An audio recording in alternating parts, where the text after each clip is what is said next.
Shalom, call out Yahweh Shem Shah.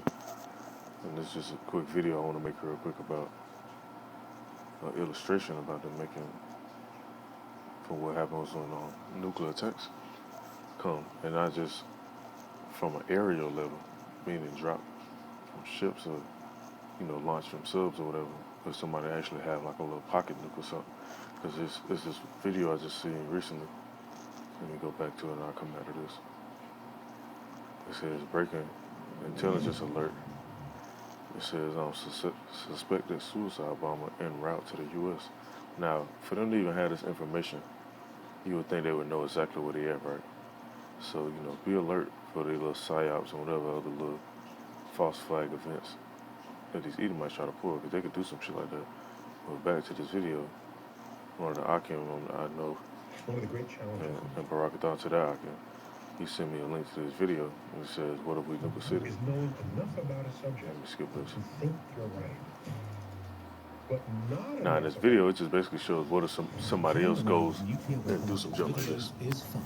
There's a visceral joy in blowing things up and a horrifying fascination with things like fireballs, shockwaves, and radiation.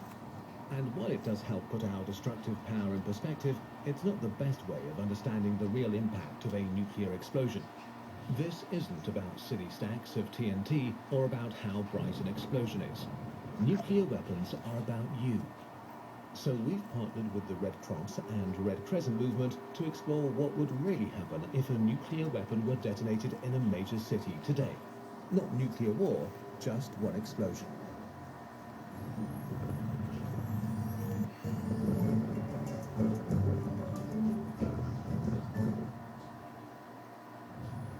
We begin our story in the middle of downtown in a major city. People are going to work, studying for exams, are lost in their thoughts and daily life. Yeah, hold on, let me go down. This was made in October, on October 13th, last year, 2019. And that's the channel it's on if you want to check it out. I'm not gonna play this whole video, I just want to let us play just a little bit to get to the main point, and I'm gonna pull some precepts real quick. Right here, a nuclear weapon is detonated and time freezes. The first phase of the explosion happens within less than a second. And see, the way these damn devils is, because you have these countries over there across the sea, they really don't be trying to do certain shit like how they portray. Now you have certain splinter cells that might be out throughout the regions of people that maybe set up certain agents or whatever, double agents or whatever they create. They go around the world doing stuff because they set it up for political reasons or financial reasons and so on and so on. Positioning reasons I should say, so they can be in different regions of the world and carry out their agendas. But overall, man, the stuff that they be trying to push it through the media, they do that shit to play on people's emotions because they know people are going to react and be like, oh, well, you should go do this and go do that, and be crying for help. Whole time the motherfucker you crying for help from is the same motherfucker that set up this shit. Now, they can actually have an event happen like this take place in one of these big major cities. And, speaking of the Akim, he just texted me just now. But it could take place in one of these big major cities, and then they shut down the grid or some shit. Or it could be a reason for them to push this ship, because they be like, hey, we got to keep tabs on people that's moving around the U.S. and such and such and such. And so we keep tabs on know who is who. You got to go get this RFID chip. So it could be numerous things. And I won't say it could be, it will be numerous things that's going to allow them to implement this chip, this RFID chip, and make it mandatory. Now I'm going to let this play, and I'm going to pull these scriptures out. Second. In a millisecond, a ball of plasma hotter than the sun appears and grows in a fireball to more than 2 kilometers across. Within this ball, everyone is just gone. Now let me go to the scripture right here in 2 Peter chapter 3, verse 11. It says, seeing then that all these things shall be dissolved, what manner of persons are you to be in all holy conversation? And what's crazy, ever since this stuff been happening over in Iran, a lot more people have been coming up to me, man, talking to me about biblical stuff, Bible stuff, asking me questions like, oh, what I think about this stuff? Is this the end of the world? And all this other, different little stuff. Because, hey, a lot of people, they scared, man. They shook up on this stuff. But this some serious shit. This ain't no little petty, little lightweight shit that's taking place. They know through the spirit. Even people that's bugged out amongst our people, they know somewhere deep in their spirit is something else gonna happen on top of all that stuff that's happening. And so they be want to ask because they want answers. Cause before a lot of people they would make jokes, talk shit like, "Oh, what you is what you is a Muslim? You don't eat pork and all this other little different little shit they'll say." Now they want to inquire. Now like, "Oh, snap, you into that Bible? What it say about this? Is this in there? Do it talk about the last days and all that or whatever?" Man, recently I had to break down to somebody that the whole world is not going to end. It's going to be the end of the people that rule this world, society. It's going to be the end of their world and the beginning of our world, like the scriptures say. Esau is the end of the world, and Jacob is the beginning that followed thereafter. So once they rulership crumble and they shit dissolve, they wipe each other out. The ones that's left over, man, hey, we gonna round them up, and they gonna be the first fruits for slavery, man. Like the scripture say, the saints shall take the kingdom. They gonna be the ones that's getting took. They gonna be the ones that's getting put in them chains, them yokes of iron, putting in them pits, building up ruins, and gathering up whatever waste and stuff that's left over from all this war stuff. Think of water dripped onto a very hot pan, a sizzle, and then there's nothing. Most buildings, cars, trees, tacky sculptures, and people, all evaporated. First, the flash, an intense tsunami of light, washes over the city in an instant. If you happen to have your head pointed in the direction of the explosion, it renders you blind for a few hours. The heat of this light produces a thermal pulse, so energetic and hot that it just burns everything as far as 13 kilometers from the detonation site. What this means is that everything in an area of 500 square kilometers that is able to burn starts burning. Plastic, wood, fabric, Hair and skin. Now let me go into the scripture right here, man. You can't make this up, man. It says in the book of 2 Peter chapter 3, verse 12, it says, "Looking for and hastening to the coming of the day of Yahweh, wherein the heavens being on fire shall be dissolved, and the elements shall melt with fervent heat," man. So knowing this shit coming, man, hey, you'll be trying to get yourself right if you was wise, if you had some sense. You see what it just named right here? It just basically broke down. It said plastic, wood, fabric, hair, and skin. That's elements, man. You look on the elemental chart, them elements that's on there.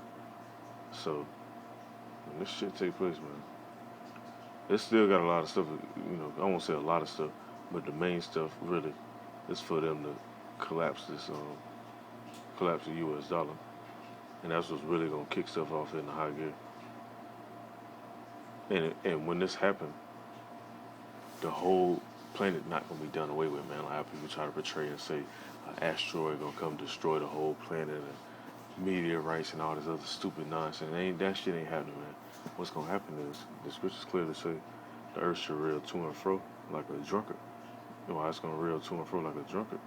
Because them nukes, man, they gonna shake up shit when a bomb drop. Even if let's say if you ever had a chance to witness demolition crews when they trying to clear a building or whatever, and they go set dynamite up, a C4 or something, and they detonate a building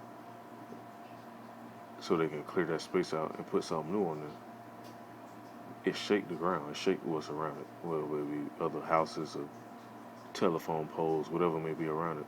So that's why the scriptures say the earth should reel to and fro like a drunkard. Because if you got all these different countries of the spirit on them to shoot these missiles and these nukes at one location, that's gonna cause a lot of shaking, and it's also gonna cause a new heaven and a new earth because fire is a cleansing agent.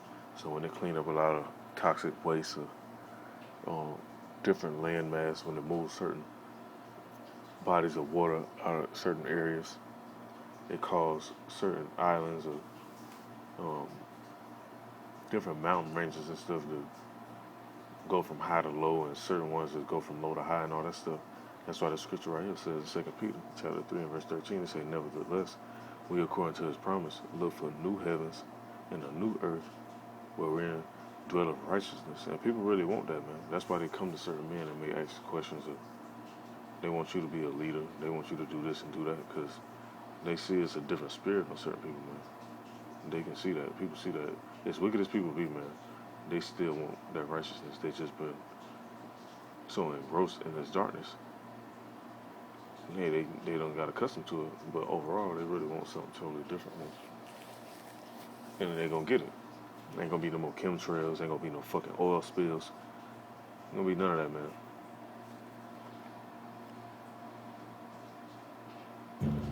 If you happen to be in reach of the thermal pulse, one moment you're on your way to work, the next moment you're on fire. Now the second phase begins. It happens in a few seconds. Most people will now first notice that something is wrong, but it's already too late for hundreds of thousands. The flash is followed by the shock wave. The heat and radiation of the fireball create a bubble of superheated and supercompressed air around it that's now expanding explosively, faster than the speed of sound. Hey, I'm gonna just pause that right now. I ain't gonna let that play no more. You can check out the rest of this video if you want to. You other ocular to be, paying attention and listening to this stuff. Because this is just one city,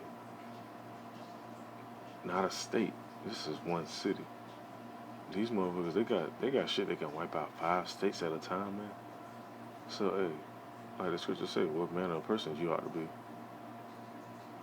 Hey, you better be carrying yourself as right as you can, man. Because once this happens, this scripture right here apply right here. And I'm gonna just end this off with this.